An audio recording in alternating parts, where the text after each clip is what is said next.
would you please give a very, very special welcome to the wee wizard himself, the one and only Alastair Seeley!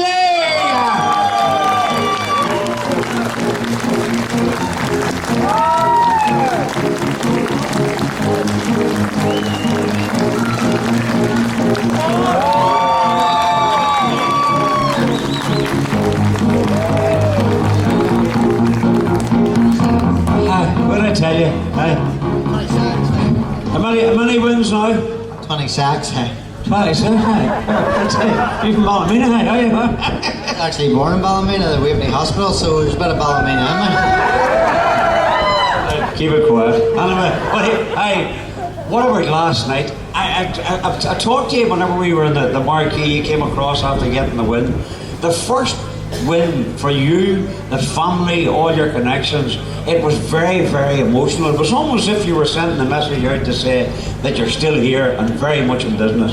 Yeah, to be honest, that Super Sport race was special because obviously 2019, the last time we were here, was the first year that I missed even a podium and no wins. So, you start to get that creeping into you. Flip, is the old age thing coming in, and the 2 years obviously that we were away with COVID didn't help things. It makes you think more. But I put the effort in again. I obviously got a good team around me with IFS. I rode last year at home local stuff, and I knew the bikes were well prepared. The bikes are good.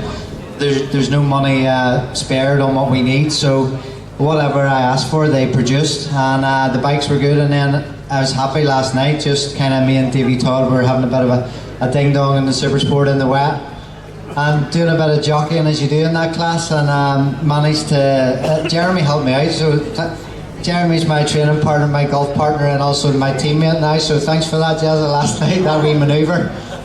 Just give me the break to get away, and obviously it didn't allow Davey to come back because the speed of that Honda, they're talking about 700 cc's and pistons coming out of boats the size of the Titanic and all for that Honda, so it was hard to work with in a straight line, but obviously I've been here long enough, and me and Steve going back to 2008 were jockeying in the chicanes and stuff, so he learnt me a lot, and I've kept it in the back pocket and the back of the head for all those years. You were saying last night you came up with maybe with that wee bit of experience maybe told against Davey last night. I know you were also hitting about the fact that you were hitting a few puddles, and she was, I forget how you described it, but there wasn't a way how to describe it, I know, but you were going a wee bit, it was dangerous enough. Yeah, there was a big puddle at Macroboy chicane, so every time Davey was in front and he went through the puddle, I just got splashed all over the visor. So I was kind of getting a wee bit annoyed with that, and I thought I need to get to the front. I'm sick of getting splashed with this big puddle. But I was having to work with the speed of it and try and get close to it. And we had a bit of a chat backstage there about strengths and weaknesses and where we're good and where we're not. So I didn't tell him everything for tomorrow. How will tomorrow be? Will it be more difficult? Will it be easier? What will it be like? The weather, as we can see now, we're standing. The sun at last is beginning to blink through. It looks like the weather's going to be okay. Yeah, looking at the forecast, we kind of knew that Saturday was going to be the best day of the week. It's given the temperature quite good and quite warm. There's hardly any wind, so that's a good thing as well. And tomorrow, with it being dry roads, all being well, the racing will be more like qualifying. It'll be a lot closer. I would suspect there'll be a lot more slipstreaming involved.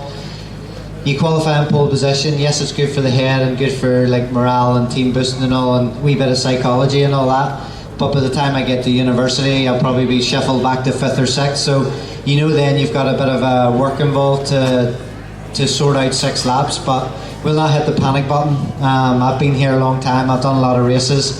They were asking me last night, is this the first time you've been around in the cold, wet conditions? But I can remember a few of them, and they're not the ideal situation, but I seem to cope with them pretty well. I don't know whether it's just because I'm a wee hard man from Carrick or whatever it is, but I get on with it. It is what it is. I've done motocross for years. There's times when you have no tear-offs left in a pair of goggles and you're having to look through just the muddy lanes, and you just have to adapt to things, and I think that's, it's one of my strengths where I just adapt. Things aren't working. Sometimes you never get a perfect motorbike, but you just have to overcome it and ride to its strengths and push on through the weaknesses. I was going to say, how many wins have you got now? 26. 26, okay. So I'd like to ask a man here who's won. How many do you win? 8. Oh, 8, okay. Do you want to ask that man a question, since he's only won 3 times more than you? But there you go, Peter. Yeah, I've got a big question actually. Right. I heard through the grapevine you're a postman now. I thought all postmen wore shorts. I Or tried, are they shorts for normal men? I tried that one day and the welfare were on to me. They seen the state of my legs. That's what they actually, the day I wore shorts in work, they were all saying, "Here, look at his legs." And I was like, bugger off, the trousers were back on the next day, so. No, so obviously you said you train with William, spend a lot of time with him. Are you going to keep racing till you're as old as that, man? Racing, yes. I think, I think like now the 26s came and they say, like 20, we talked about 25 coming here and now like we've surpassed it again. If I keep going and doing what I do and doing my homework, I look at that magical number of my race number, 34. Obviously we won't get it this year, but if we kind of keep chipping away at it, maybe getting one or two, 34 might be somewhere where I might say, right, enough's enough. It's time to maybe set the bar and move on and maybe do just short circuit racing or whatever. But it's the buzz of this place keeps you coming back. You know what it's like. You keep coming back, you keep going to the Anchor, you keep drinking Guinness. So Hey, I've got a new spot. I've got a new spot. I tell you what, he doesn't buy any, I'll tell you that. he's short arms and deep pockets, that's what's wrong with that man. A bit like myself, I think it's just a motorbike thing. You race motorbikes and you spend so much of your own money, you're feared to buy drink. You know what I laughed at whenever you were talking about coming back and maybe up to 34? I had a perfect vision of the boss down here and you wanted to see the face whenever you said that. She read something there on social media and she go over and said, "Did you actually say that?" And I said, I think I probably did. And she gave me a big evil eye. So she's seeing Jeremy going around at 58 and Jill's enjoying the handbags and the shoes and all. So she's already got her order in this week after them 2 wins last night. I thought the 2 wins were fantastic. I tell you what too, you said it too as well. You praised everybody that got on the back of a bike last night because that was incredible. Didn't matter if they went off after one or they quit or whatever. People who got on there deserve such praise. It was fantastic for anybody to do that. Yeah, to be fair, like the conditions were slippy. I spoke to Steve about there's a few new patches of tarmac have been put down, and in the dry, dry tarmac, and the tarmac gets warm and stuff. You got track temperature. But last night, the time that we were racing in the cold weather, the tyres actually probably still started to cool down a little bit, and on some of the surfaces there wasn't a lot of grip. So, we're here long enough now. We've been around the mill. You just have to adapt and be smart. But looking at a few pictures I've seen this morning, I must have forgot about that for a split second. There was 2 sketchy moments coming up out of York and Black Hill, but they were kind of 2 warnings to say don't be going for a third slide that bad. So, yeah, to be fair, it's not just the riders that need giving praise, it's the people that stood out in them hedges. Supersport race was lashing down, Superstock was lashing down, and to see everybody still hanging out there to watch good racing and to be there to the very end was awesome to see. And obviously we'll be in tomorrow, everybody will be out, there'll be more crowds I would think, and just get those programmes waving. If I'm in the lead coming on towards the end of the race or the last lap, I want to see them programmes waving.